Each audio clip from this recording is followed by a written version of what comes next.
Shalom, selamat pagi bersama saya Timotius Kurniawan dari kota Probolinggo.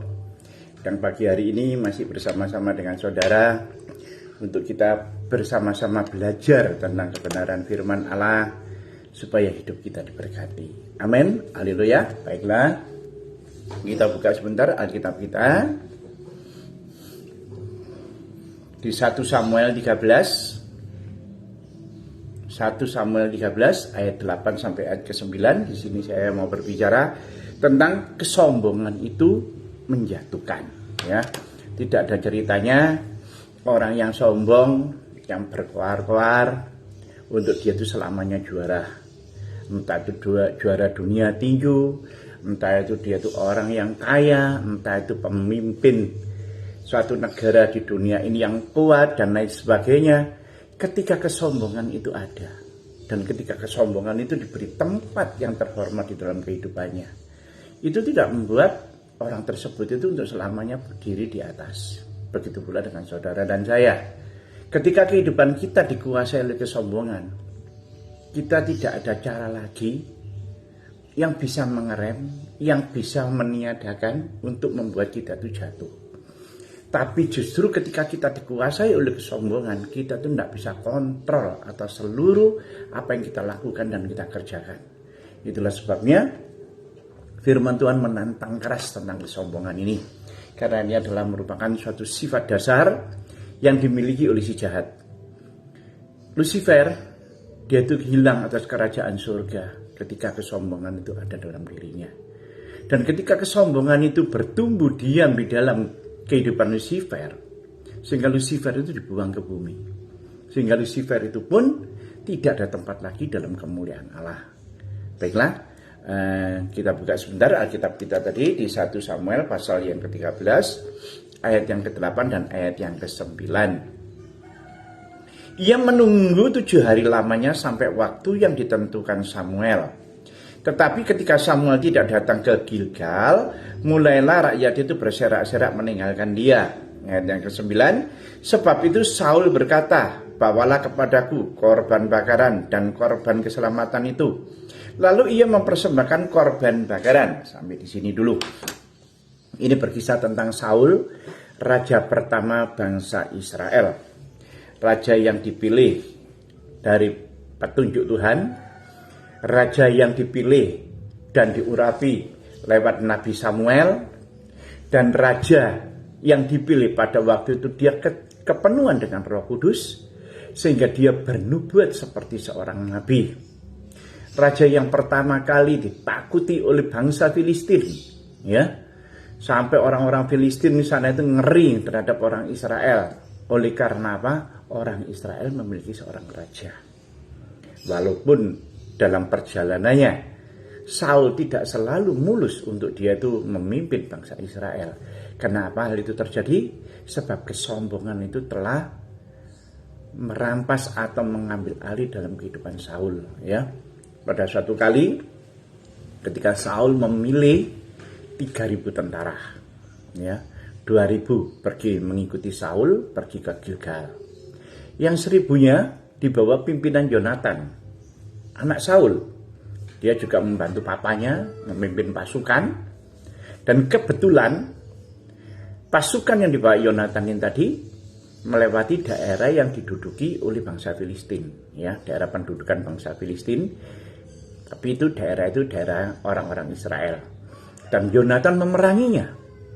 Sehingga orang Filistin yang menduduki daerah itu lari terberai, ya, lari pulang semua ke pasukan induknya. Dan Saul mendengar bahwa anaknya telah mengalahkan bangsa Filistin. Dan dia memerintahkan kepada tentara-tentaranya, tiup sangkakala, berikan kode, berikan juga itu berita, warta, ya, bahwa sangkakala ditiup. Yang punya sangkakala adalah bangsa Israel, ya. Sehingga bangsa Israel dimanapun mereka berada, mereka mendengar bunyi sangkakala itu.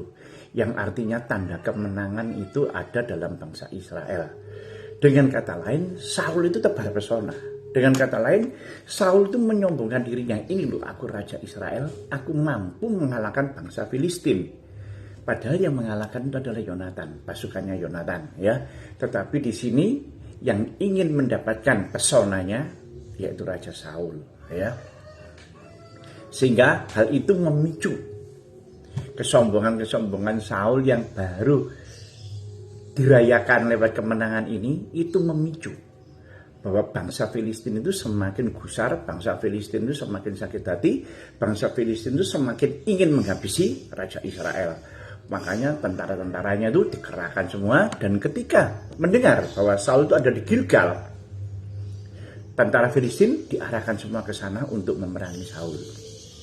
Nah, di ayat yang ke-8 tadi dikatakan bahwa Saul itu menunggu Samuel di Gilgal. Nabi Samuel, Nabi Allah yang seringkali membawa kebenaran firman Allah, yang seringkali meluputkan bangsa ini dari segala mara bahaya, yang seringkali memberkati bangsa ini sehingga mereka tidak kelaparan dan tidak dikalahkan oleh musuh-musuhnya, berjanji bertemu di Gilgal pada hari itu, ya. Dan ketika Saul datang, Samuel belum datang. Dan ketika dia mendengar bahwa mulai tentara-tentara Filistin itu menyerbunya, sehingga barisan-barisan dan rakyat yang mengikuti Saul di garis yang terdepan, mereka itu lari ketakutan, dengan gemetar mereka itu merapat ke Saul semua. Tetapi Saul mengeraskan hatinya. Saul tetap teguh. Dia bilang apa? Bawa korban persembahan, bawa korban bakaran, taruh di sini semua. Saudara tahu, korban persembahan, korban bakaran itu yang berhak untuk melakukan adalah imam atau nabi Tuhan, yang sudah ditunjuk oleh Tuhan untuk memberikan persembahan kepada Tuhan, sehingga Tuhan menurunkan firman-Nya, Tuhan memberikan instruksinya, Tuhan memberikan jalan keluarnya. Tetapi hal ini diabaikan oleh Saul. Dia sudah terlalu sombong dan dia sudah keras hatinya. Dia merasa mampu, dia merasa bisa.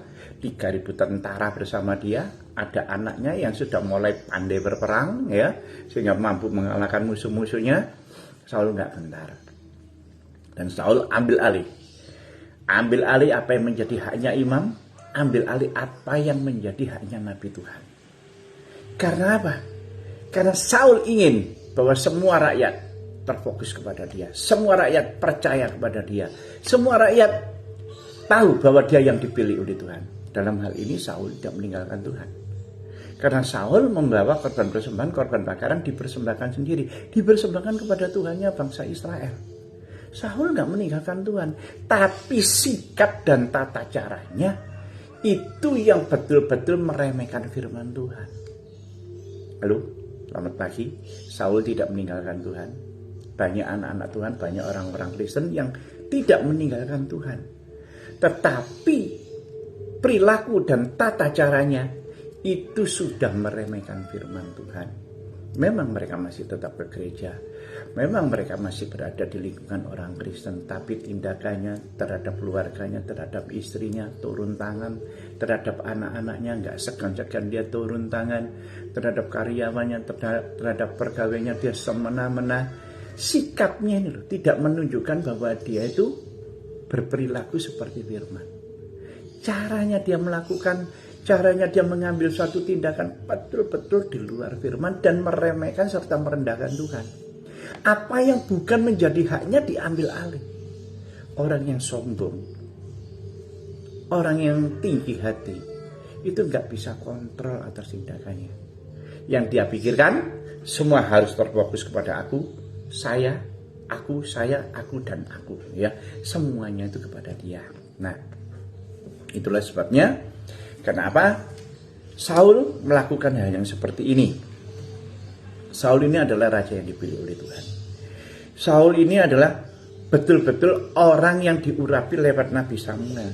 Tapi apa yang membuat dia seperti itu? Apa yang membuat kita itu terserak? Ya, rakyat itu terserak-serak meninggalkan dia. Padahal dia, Saul yang tadi yang dipilih oleh Tuhan. Dia mengambil alih kedudukan Nabi Tuhan. Dia mengambil alih kedudukan imam Tuhan. Tetapi rakyat itu berserak-serak meninggalkan dia. Kenapa rakyat berserak-serak meninggalkan dia? Bukan takut sama Saulnya, tapi takut oleh pasukan Filistin. Dan kenapa pasukan Filistin bisa maju seperti sana? Karena di dalam kerajaan Israel, karena Raja Israel sudah tidak menghargai Tuhannya. Sehingga iblis yang bekerja, roh jahat yang bekerja atas orang-orang Filistin ini tadi, mereka dapat akses untuk merangkak maju, untuk mendekati Saul, untuk mendekati raja orang-orang Israel. Karena Saul sendiri sudah keluar dari proteksi Allah oleh karena kesombongannya, oleh karena keangkuhannya, oleh karena tinggi hatinya. Seperti iblis, dia mampu membawa segala alat musik. Dia mampu untuk memuji memuliakan Tuhan kemanapun Tuhan pergi. Karena semua yang memainkan alat musik itu ada di dalam Lucifer. Sehingga malaikat yang lain ketika Tuhan hadir, Tuhan berjalan, mereka pun akan menyembah kepada Tuhan. Dan ini yang rupanya membuat si Lucifer itu, dia itu menjadi pede, ya, menjadi percaya diri, dan dia merasa bahwa dia pun dihormati seperti Tuhan. Itulah sebabnya Lucifer ingin untuk menyamai yang maha tinggi. Dan ketika Lucifer berontak bersama malaikat-malaikat yang bisa dihasutnya, disitulah akar dari segala kejahatan, yakni kesombongan itu tadi, menjatuhkan dia. Tidak ada namanya kesombongan itu membuat Lucifer itu selalu di atas, enggak ada. Justru karena kesombongan Lucifer itu diserahkan, dibuang ke bumi yang pada waktu itu gelap gulita. Begitu pula orang yang sudah sombong oleh karena hartanya, oleh karena kedudukannya, oleh karena pangkatnya, oleh karena kekayaannya, oleh karena keberhasilannya. Tidak ada caranya dia untuk selalu berada di dalam titik itu sendiri. Suatu saat pun dia itu akan jatuh dan terserak. Karena firman Tuhan itu sudah menuliskan. Haleluya. Gereja yang dikasihi Tuhan. Pada saat iblis itu dijatuhkan, karena dia itu hidup di dalam kesombongan, sehingga kesombongan ini pun dibuat senjata oleh si iblis untuk menjatuhkan ciptaan Tuhan. Dan ciptaan Tuhan yang paling sempurna itu adalah saudara dan saya.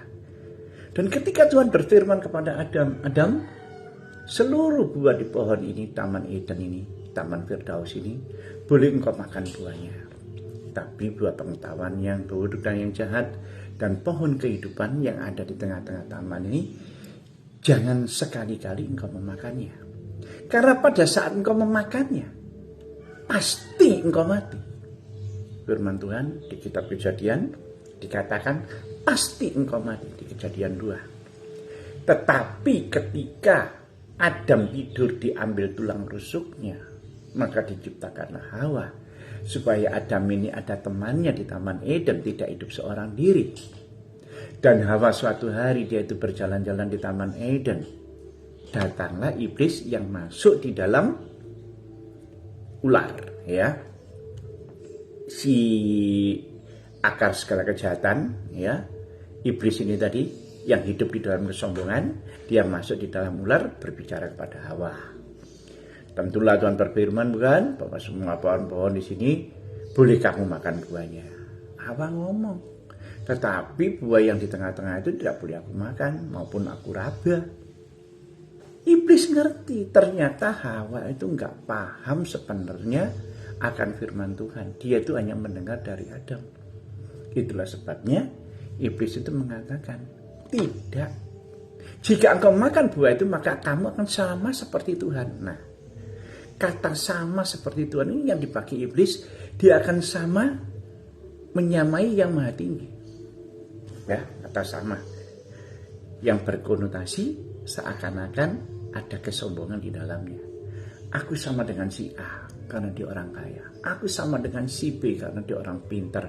Aku sama dengan si C karena dia pejabat tinggi. Aku sama dengan si ini. Nah, kata sama menyamakan diri kita dengan seseorang yang memiliki nilai plus, itu sudah menunjukkan kesombongan yang ada di dalam diri kita. Makanya kita jangan menyamakan dengan orang lain. Nggak perlu iri. Orang lain punya mobil baru, puji Tuhan.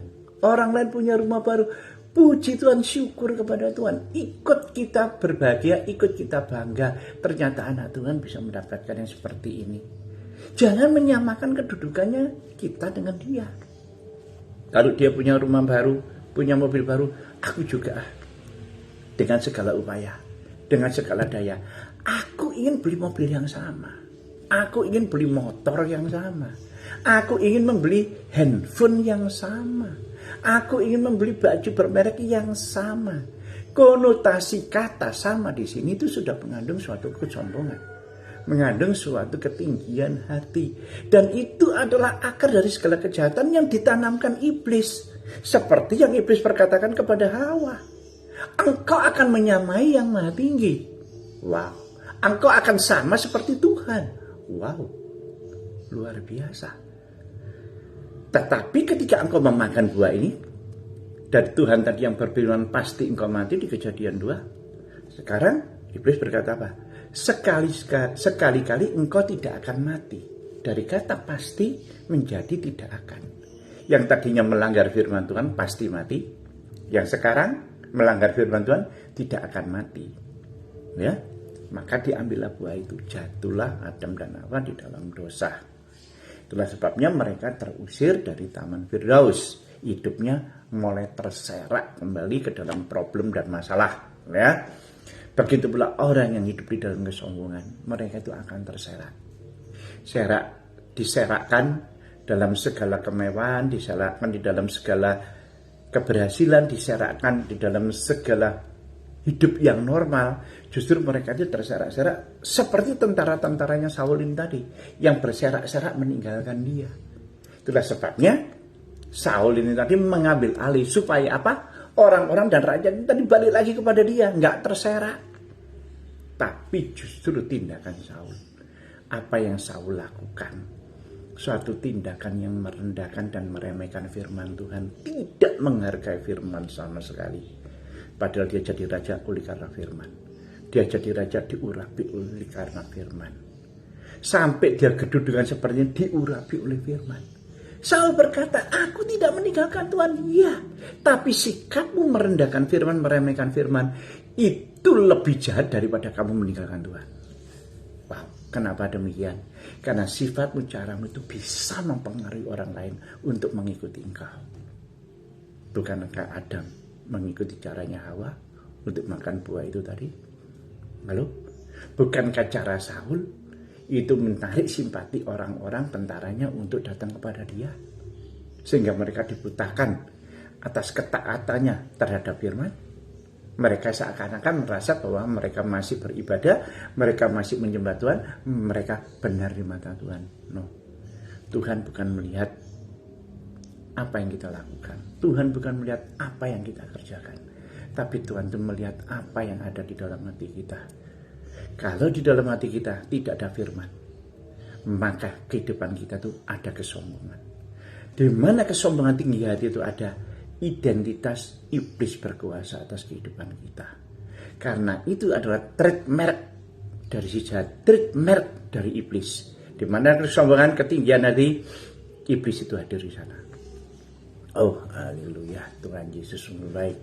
Nah, inilah sebabnya Saul itu mengambil alih kedudukan Samuel sebagai Nabi Allah. Selesai Saul melakukan persembahan, selesai Saul melakukan korban bakaran, Samuel datang.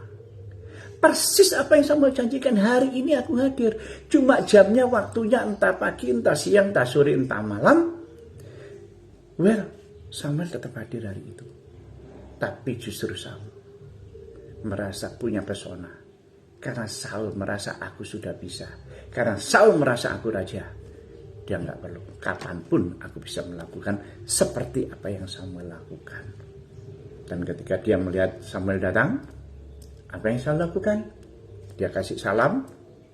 Dan ketika dia ngasih salam, Samuel bilang apa? Apa yang kamu perbuat? Apa yang kamu lakukan? Kenapa kamu melakukan seperti itu? Itu bukan hakmu, itu bukan kapasitasmu, itu bukan urapanmu, itu bukan tugas yang diberikan Tuhan kepada engkau. Saul bilang apa? Pikirku.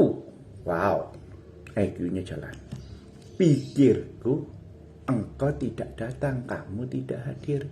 Lalu, gereja yang dikasihi Tuhan, kalau kita bertindak, jangan kita langsung apa yang kita pikir kita langsung wujudkan.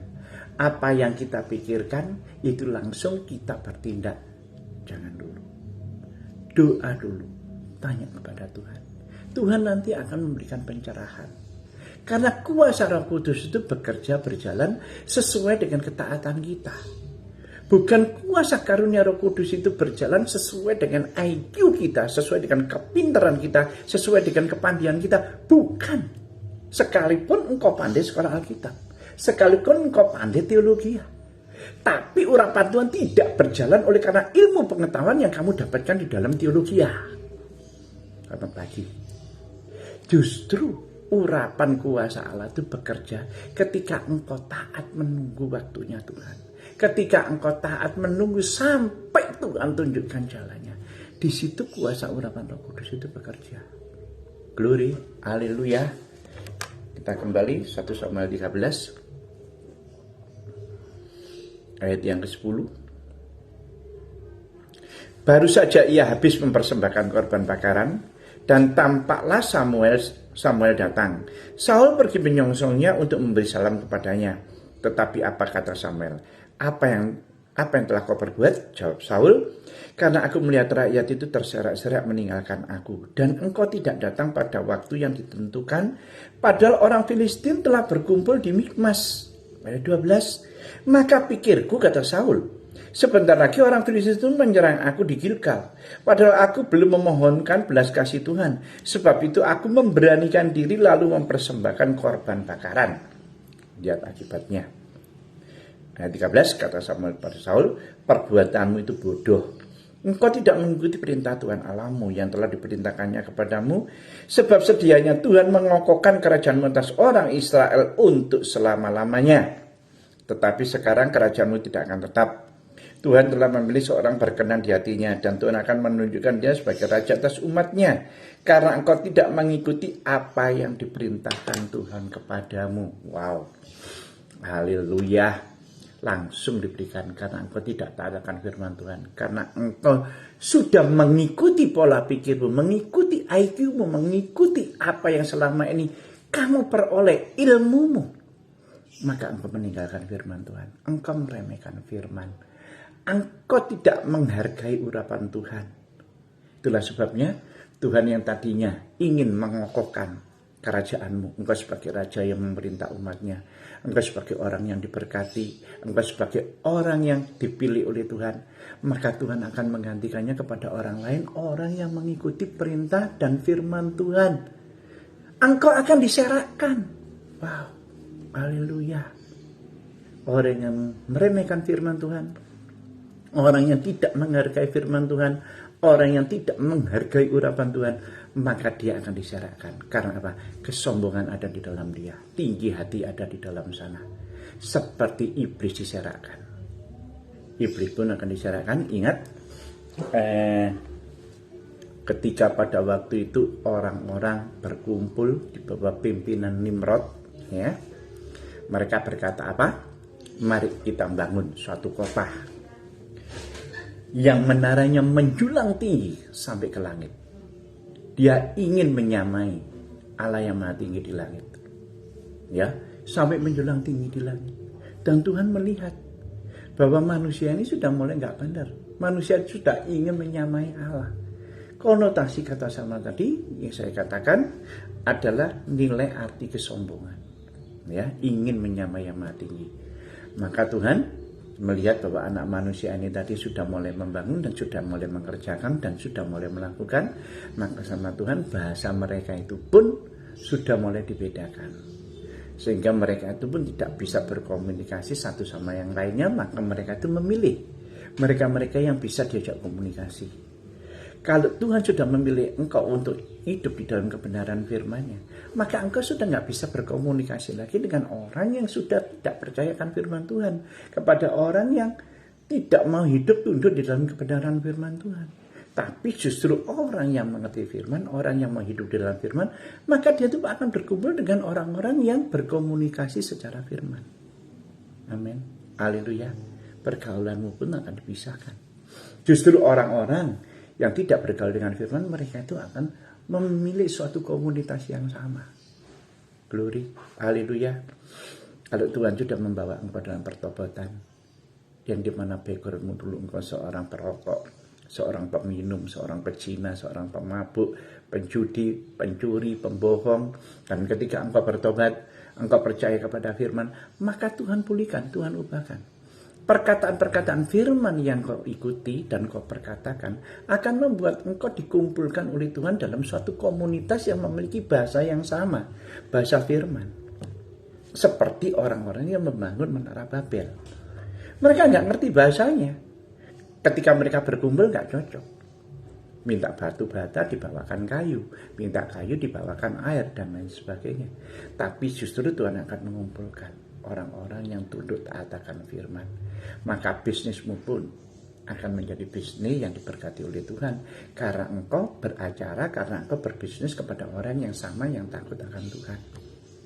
Bukan berbisnis kepada orang yang main kucing-kucingan, yang nyerempet-nyerempet bahaya dan berada dalam jurang. No, enggak.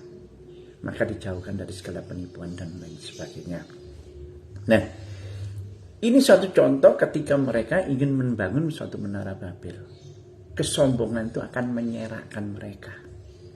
Hal yang sama terjadi dalam Saul. Itu dalam perjanjian lama. Dalam perjanjian sama. Firman Tuhan itu dulu, sekarang, bahkan sampai selama-lamanya tetap sama. Ya, ingat ketika Petrus pelayanan dalam gereja yang mula-mula. Ada seorang yang bernama Ananias dan istrinya Safira. Mereka itu membuat suatu kesepakatan untuk menjual aset mereka dan membawa hasilnya itu diberikan kepada Tuhan untuk biaya pemeliharaan maupun kemajuan tentang firman Tuhan pada waktu itu, ya. Dan mereka sepakat dengan istrinya, suaminya bilang separuh kamu simpan aja lah atau sebagian lah, masa mau dikasihkan Tuhan semuanya. Per bulanku ini gede loh. Bener, hitungannya 10%, tapi omsetku itu kan bunyi T, bukan M lagi, bunyi T. Per bulannya berapa? Wah, ini kalau per bulannya dikasihkan gereja, kasihkan pendetanya, wah bisa salto-salto, bisa juga balik ini. Sayanglah, kasih sebagian, nah tetap kita kasih. Nah, Ananias juga sepakat dengan istrinya melakukan yang seperti itu. Tinggal sebagian dibawa, diberikan kepada Petrus. Tapi Petrus yang diurapi oleh Roh Kudus, Petrus yang hidup oleh firman, selalu bergaul dengan firman. Tidak ada suatu produk kebohongan, kepintaran dunia yang mampu untuk membodohinya. Dan hal itu dibuka, disingkapkan oleh Tuhan kepada Petrus. Sehingga dia tanya, kenapa hatimu begitu pahit? Ya, kita buka aja lah firman-Nya di Kisah Para Rasul. Kisah Para Rasul pasal yang kelima. Ayat yang pertama, kedua. Ayat yang ketiga saya bacakan. Tetapi Petrus berkata, Ananias, mengapa hatimu dikuasai iblis, sehingga engkau mendustai Roh Kudus dan menahan sebagian dari hasil penjualan tanahmu? Selama tanah itu tidak jual, bukankah itu tetap menjadi kekayaanmu, kepunyaanmu? Dan setelah dijual, bukankah hasilnya itu tetap dalam kuasamu? Maka mengapakah engkau merencanakan perbuatan dalam hatimu? Engkau bukan mendustai manusia, tetapi mendustai Allah. Ketika kesombongan, ketika tinggi hati itu menguasai kita. Ini kan tanahku, punyaku. Kebanyakan kalau dijual, lakunya mahal, diberikan pelayanan semua, diberikan kerja semua. Enggak, sebagian aja. Per bulan itu gede loh. Nah, mulai IQ-nya mulai jalan. Aku pikir aku kasih segini aja, pendetanya sudah senang-senang. Aku pikir sama seperti yang dipikir Saul, yang dipikir oleh Ananias. Udahlah, kasihkan sebagian, toh ini semakin gede. Tetapi bukan nominalnya di sini yang beracara, yang berkata, tetapi sikap dan perilakumu itu tadi, bahwa engkau sudah menyerahkan hidupmu, menyerahkan hatimu di dalam kuasa kesombongan, di dalam kuasa iblis, di dalam kuasa tinggi hati. Sehingga yang di sana yang bercokol bukan firman lagi. Yang bercokol di sana adalah identitas iblis, sinonim iblis yang tadi namanya kesombongan, akar dari segala kejahatan tadi. Dan itu terbaca oleh Petrus karena urapan yang bekerja, urapan yang bisa membedakan mana kuasa roh jahat, mana kuasa firman. Kan dikatakan ketika di sini dia tidak melihatkan urapan Allah, dia langsung katakan, mengapa engkau dikuasai oleh iblis? Hanya gara-gara duit, hanya gara-gara uang aja. Ya betul, kamu taat, kamu persembahkan kok. Tetapi perilakumu dan perbuatanmu merendahkan Tuhan, meremehkan firman. Kamu tidak halo, kamu tidak meninggalkan Tuhan. Ya. Kamu tidak murtad, tetapi perilakumu merendahkan dan meremehkan firman itu lebih jahat daripada engkau murtad. Kalau engkau murtad, engkau bisa bertobat dan minta ampun kembali. Tapi kalau engkau sudah merendahkan firman, meremehkan Tuhan, dan meremehkan Roh Kudus, tidak ada satu hal pun yang mampu mengampuni ketika engkau sudah mendukakan Roh Allah. Dan ini yang terjadi atas Ananias dan Safira. Maka keluarganya pun akan diserahkan oleh Tuhan.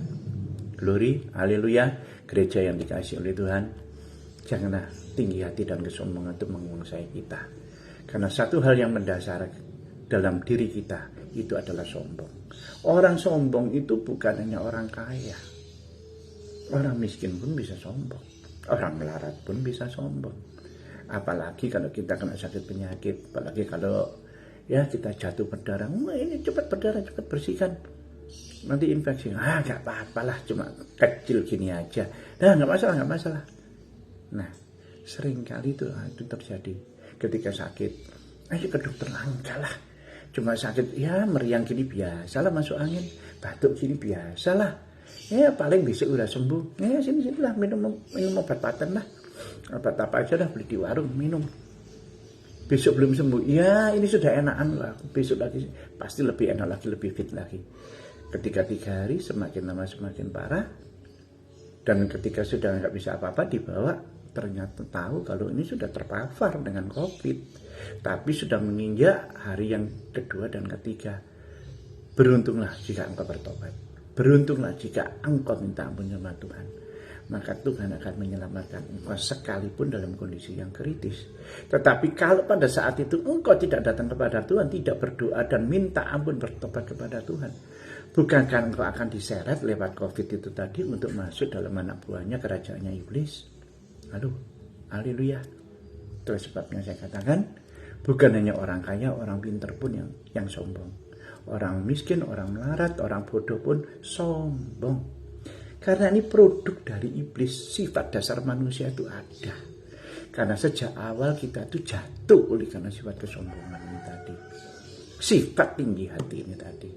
Yang ada sama Saul, yang ada sama Nimrod, yang ada atas Ananias. Gereja yang dikasihi oleh Tuhan Yesus Kristus. Jika Tuhan tidak menyayangkan tahta kerajaannya Saul untuk diberikan kepada orang lain. Coba renungkan.